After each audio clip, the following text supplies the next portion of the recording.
14,580원. 그 이후로는 아무 소리도 들리지 않았습니다.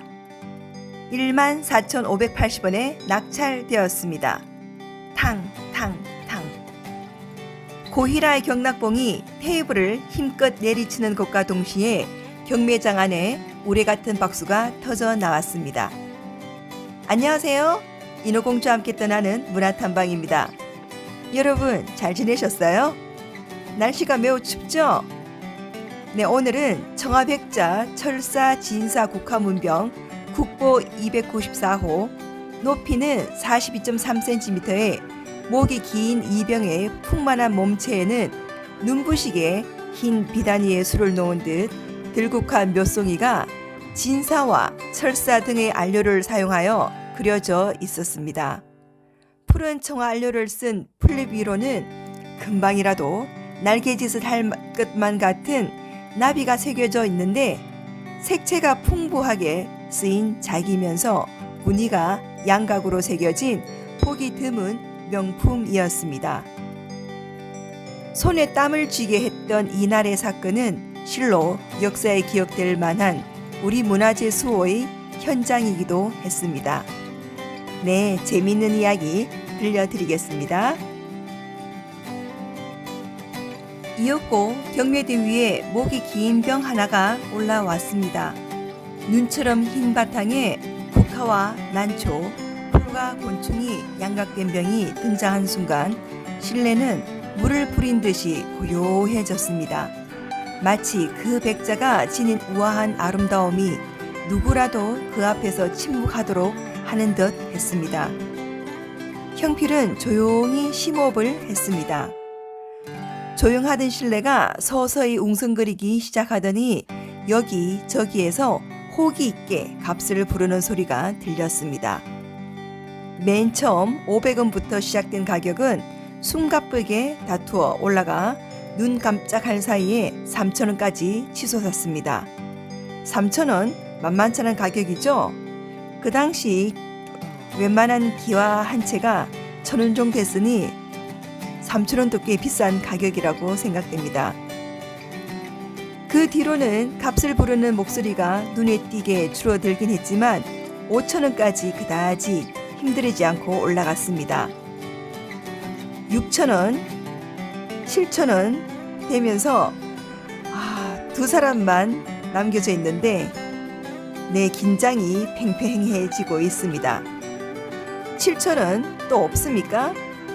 침묵이 이어졌을 때 사람들은 그 백자가 7,000원에 낙찰된다는 것을 의심하지 않았습니다. 실내를 돌아본 고희라가 경락봉을 집어들었습니다. 바로 그때 줄곧 침묵하던 분위기를 살피던 신보가 소리쳤습니다. 8,000원.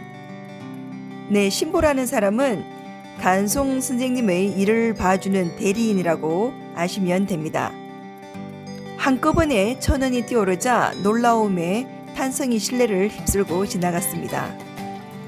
다시 침묵이 흘렀는데 8,000원을 2번 더 외친 고희라가 경락봉을 집어들라고 할 때 한 구석에서 9,000원 하고 값을 제시했습니다. 그 사람은 일본 제1의 골동 거상이 야마나카였습니다. 경락봉을 잡은 고희라의 눈길이 형필과 야마나카 사이를 부지런히 오가고 있었습니다.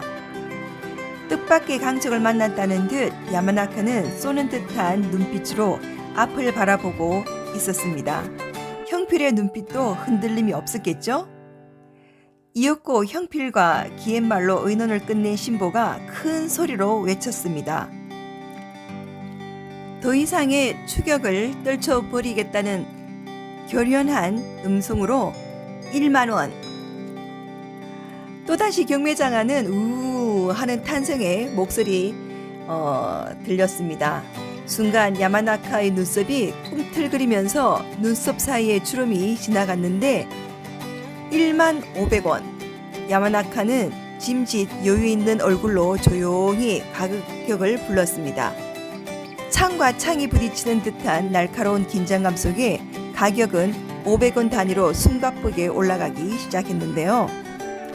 이제 경매는 단순히 조선 백자 한 개를 놓고 다투는 싸움이 아닌 일본과 조선의 싸움을 상징하는 듯한 분위기로 갔습니다. 야마나카가 14,000원을 불렀습니다. 14,500원. 신보도 지지 않았겠죠? 사람들은 이미 기가 질릴 만큼 질려 있었습니다. 백자의 최고가가 2,000원 정도였던 그 당시로는 사상 유례 없는 금액이 오고 가고 있었던 것입니다. 지그시 눈을 감은 야마나카의 모습에는 지친 기색이 역력했습니다. 14,550원. 500원 단위로 오르던 가격이 50원 단위로 바뀐 것입니다. 신보도 뒤이어 외쳤겠죠? 이렇게 14,560원. 야마나카 14,570원. 야마나카가 미련을 버리지 못한 듯 마지막으로 한 분 더 불렀으나 그것은 이미 승부를 예감한 음성이었습니다. 14,580원. 신보의 마지막 일격이 가해졌습니다. 경매장은 한순간 무거운 침묵이 흘렀습니다. 고이라가 반복해서 값을 외쳤지만 그 이후로는 아무 소리도 들리지 않았습니다. 14,580원에 낙찰되었습니다. 탕. 와. 그래서 이 도자기가 지금까지 우리가 볼 수 있게 되었습니다. 간송 선생이 지켜낸 이 도자기는 분명 조선의 자존심이었습니다. 이 시간을 빌어서 간송 선생님께 또 한 번의 감사를 표하고요. 방금 그 생각이 들더군요. 왜 야마나카는 더 돈을 쓰지 않았을까? 그것은 분명하죠. 이 도자기는 조선의 것이고 조선의 어리니까. 그리고 분명 야마나카는 더 비싼 가격에 팔려고 했을 것입니다. 그것이 분명 다른 점이겠죠. 여러분, 재미있으셨습니까? 네, 간송 선생님이 없었다면 정말 지금껏 보아온 우리의 문화재, 고미술품은 정말 볼 수 없었을 것 같아요. 시간 나는 대로 많은 것 준비해서 또 재밌게 들려드리겠습니다. 여러분, 추운 겨울 날씨에 감기 조심하시고 건강 유의하세요. 그럼 안녕.